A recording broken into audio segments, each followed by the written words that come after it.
बिहार में पढ़े लिखे प्रबुद्ध समझदार लोगों का ये भ्रम हो गया है आपको कि हम तो किसी तरह यहाँ बचे हुए धंधा पानी चला रहे हैं, डॉक्टरी चल रहा है, बाल बच्चा बाहर पढ़ लेगा, यहाँ जो होता है होने दो। बिहार में मेरे भाई ये सब बर्बाद हो जाएगा।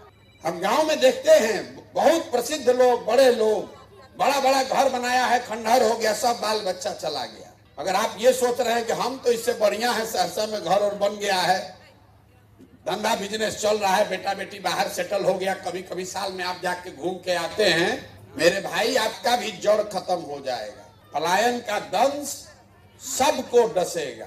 इतने फर्क है कि गरीब का लड़का मजदूरी करने जा रहा है, आपका लड़का बाहर पढ़ने और नौकरी करने जा रहा है, जा तो दोनों का लड़का आ रहा है। कोई ऐसा परिवार हमको नहीं मिलता है जहां माँ बाबूजी, बाल बच्चा, बेटा तीनों पीढ़ी एक साथ रह रहा है।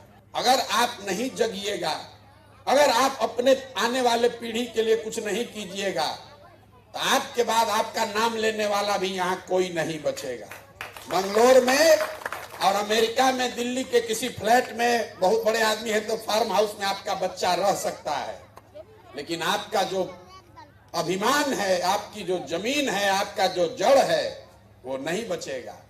जब जहाज डूबेगा तो उसमें बैठा हुआ हर आदमी डूबेगा, आपका केबिन नहीं बच सकता है। तो मैं आपको यही अनुरोध करूंगा, आपके हक में आप पैसा कमा रहे हैं, घर बना रहे हैं, बिजनेस फैला रहे हैं, कीजिए, लेकिन आपका अगर जड़ बचाना है, थोड़ा सा, जरूरी नहीं कि हर आदमी राजनीति में आ जाए, लेकिन राजनीतिक तौर पर थोड़ा सजग होइए। आंख बंद करके किसी का झंडा मत ढोइए, आंख बंद करके ड्राइंग रूम में बैठ के ये मत कहना शुरू कीजिए कि बिहार का तो कुछ नहीं हो सकता है। एक अच्छा आदमी हारता है तो हजारों अच्छे लोगों की ताकत, उसका विश्वास हिल जाता है कि भैया राजनीति हमारे लिए नहीं है।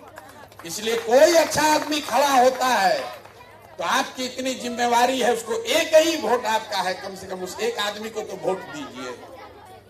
आप कह रहे कि जीत नहीं रहा, अरे भाई जीते हारे तुम अपना एगो वोट तो उसको दो, इतनी जिम्मेवारी तो आप अदा कर सकते हैं।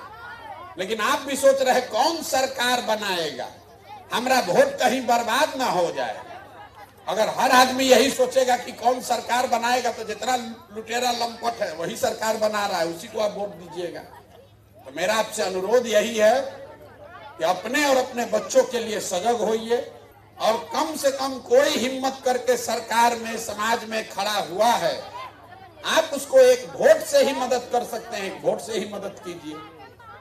पैसा आपका नहीं चाहिए किसी को, लेकिन कम से कम एक बार इतना तो कीजिए कि भाई हमारा एक वोट बर्बादे सही, लेकिन इस आदमी को देंगे। आप गलत आदमी को मत सपोर्ट कीजिए, नहीं तो आज नहीं तो कल वो आपको नुकसान हो।